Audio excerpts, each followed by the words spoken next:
of Israel, one must go all the way back to a man called Abram, blessed and beloved by God himself, according to the Torah, or what Christians refer to as the Pentateuch. Simply put, the first 5 books of the Christian Bible. According to this ancient record, God made a covenant with Abram, and from that day forward, Abram was to be called Abraham. Perhaps this gives reason why a small village is often referred to as a hamlet. Abraham's covenant with God afforded him and his descendants protection and prosperity as long as they obeyed God. It was during this time that Hagar bore a son called Ishmael. Hagar and Ishmael were later forced to leave the hamlet to avoid jealousy and dissension between Abraham and his wife Sarah. And as God had promised Abraham, though Sarah had been barren and they had both grown old, that she would have a son, and he was to be called Isaac. Isaac took a wife, Rebekah, and in turn had 2 sons, twins, Jacob and Esau. The sons of Isaac inherited the land. It was eventually divided into 2 kingdoms, as prophesied in the 11th chapter of the first book of Kings, Jacob Israel and Esau Edom, in 930 BCE. However, in the time between the 17th century and the 13th century, much happened. Jacob had 4 wives, 12 sons, and 1 daughter. Of the descendants of Jacob were the 12 tribes of Israel formed. When the land of Canaan experienced a great drought, it forced Jacob and his extended family south to Egypt, where they multiplied from 70 to over 3 million in just 400 years. The Egyptian pharaoh's concern with this great multitude of Israelites grew. Eventually it was decreed that any children born to them would be killed at birth. It was during this time that one child was born who slipped through the cracks and was found by Pharaoh's daughter, and she raised him as her own. This child was called Moses, and it was he who led his people out of Egypt in search of the land promised to Abraham over 400 years prior. It took this great nation of people 40 years, traveling through wilderness and desert regions, to reach their promised land, where Moses died on Mount Nebo, from which the walls of Jericho can be seen across the river Jordan. After Moses died, a man called Joshua succeeded him, leading the great multitude through Jericho into the land of Canaan after a 470-year absence. The first Jewish monarchy was established and Saul was made king in 1020 BCE. He was succeeded by King David, and then his son Solomon inherited the kingdom after him. It was at the end of the reign of King Solomon that Israel was divided into 2 separate nations, the region to the north being Israel and to the south was Judah. About 200 years had passed when the Assyrian army devastated the once united Israel, and 10 tribes were lost. In 586 BCE, Babylonians seized control over Jerusalem, and the first temple, established by King Solomon around 1200 BCE and completed around 1000 BCE, was destroyed under King Nebuchadnezzar II, and most Jews were exiled. The Persian Empire emerged after this, and many returned from exile, rebuilding the temple in Jerusalem between 538 and 515 BCE, only to be conquered again by Alexander the Great in 332 BCE.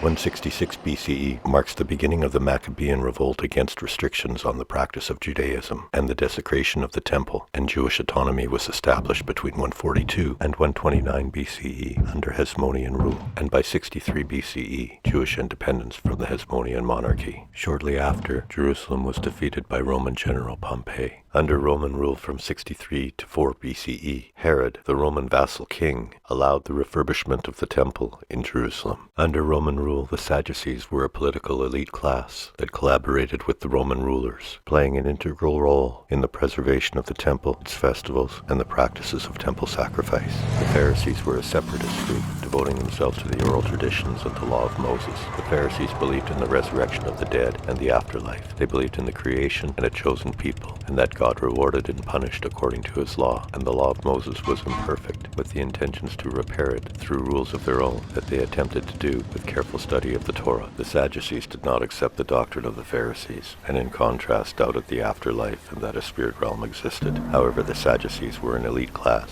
and many of them were priests in the temple. The ministry of Yeshua, the Jesus of the Bible, was a 3-year ministry that began in year 30 of the Common Era that was challenged by the Pharisees, and Yeshua openly criticized the Pharisees as well. It was revealed to and believed by his disciples that he was the awaited Messiah, spoken of in the scriptures by the prophets, and by this time Yeshua had many followers. This news was not well received by the Pharisees and considered blasphemy, leading to his crucifixion in the year 33 of the Common Era. To this day, most identifying as Jews deny deny that Yeshua was the Christ, and continue to await the arrival of the Messiah spoken of by the prophets of old. The disciples of Yeshua continued to share the message of their teacher, extending their message of salvation to the Gentiles. These men and the apostles of the first Christian church were mostly martyred, as were many of the converts in the first century and beyond. The Second Temple was destroyed by the Romans in the year 70 of the Common Era. The last stand of the Jews on their homeland took place at Masada 3 years later. The Mishnah, or Codification of the Oral Law, was completed in 210 of the Common Era. Later, a commentary on the Mishnah emerged. This commentary circulated under Byzantine rule and was completed in 390 of the Common Era. The authoritative books of modern Judaism include the Hebrew Bible, as well as books contained in the Talmud, which includes the Mishnah, the Gemari, and some auxiliary materials, such as the Midrash. All were developed in the Common Era and mostly completed by the year 350. The year 614 marks the beginning of the Persian invasion, and by 636 the region was under Arab control. The Dome of the Rock was built on the site of the First and Second Temple, where a portion of the west wall remains to this day. Commissioned by Caliph Abdel-Malik, the dome was completed in the year 691.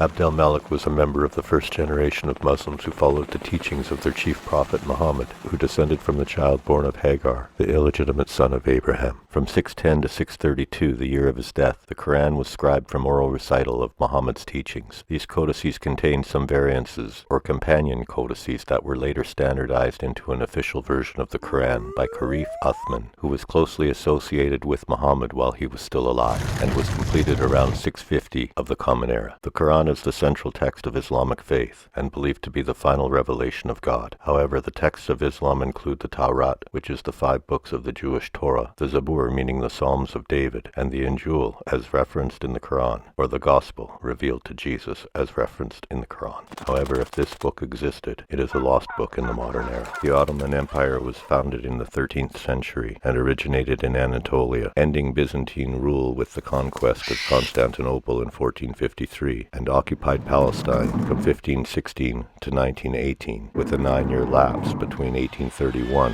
and 1840, when it was under the control of Egyptian governor Muhammad Ali and put under the command of his son Ibrahim Pasha. In 1922, the League of Nations placed it under UK administration. Palestine was under British rule for just over 30 years, from 1917 to 1948, when UN Resolution 181, known as the Partition Resolution, was adopted, and the former Palestine Mandate divided the state into 2 states, a Jewish state and an Arab state. The War of Independence ensued until July of 1949, when the occupied territory was negotiated with agreements. June 5, 1967 marks the beginning of what was to be a 6-day war after the U.S. failed adherence to the Tri-Party Declaration of 1950, wherein the U.S., the U.K., and France had pledged to prevent aggression from Middle Eastern states and oppose a regional arms race.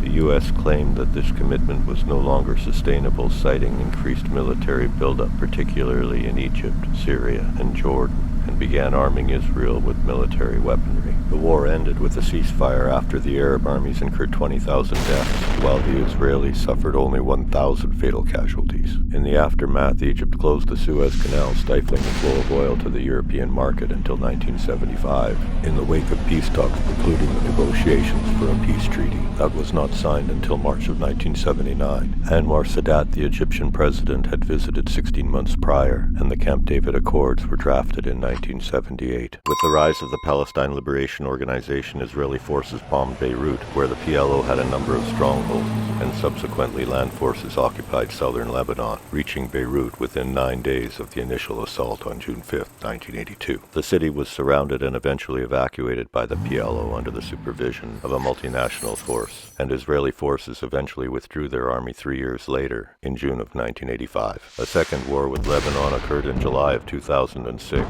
this time initiated by Hezbollah, demanding Israel's release of Lebanese prisoners. The war only lasted 34 days, leaving more than 1,000 Lebanese dead and displacing over 1 million of its citizens. The Israeli army counted 165 lost in the conflict. The disputes and grievances between Palestinians and Israeli settlers seems endless in this modern era, and we have by no means covered them all. In light of this quick summary of a long history and the current crisis, resolution to a peaceful end is beyond fleeting. By 1949, when UN Resolution 181 was first implemented, over 700,000 Palestinians had already been displaced, refugees, fleeing their homeland, and over 13,000 lives had been sacrificed in the name of Zionism, a movement that began near the end of the Ottoman Empire and initially led by Napoleon, paving the way for Jewish settlement in the region under British authority. After the Six-Day War in 1967, attempts to establish a two-state solution have failed miserably, and Israeli forces have occupied the Palestinian regions inside Israel's borders to this day.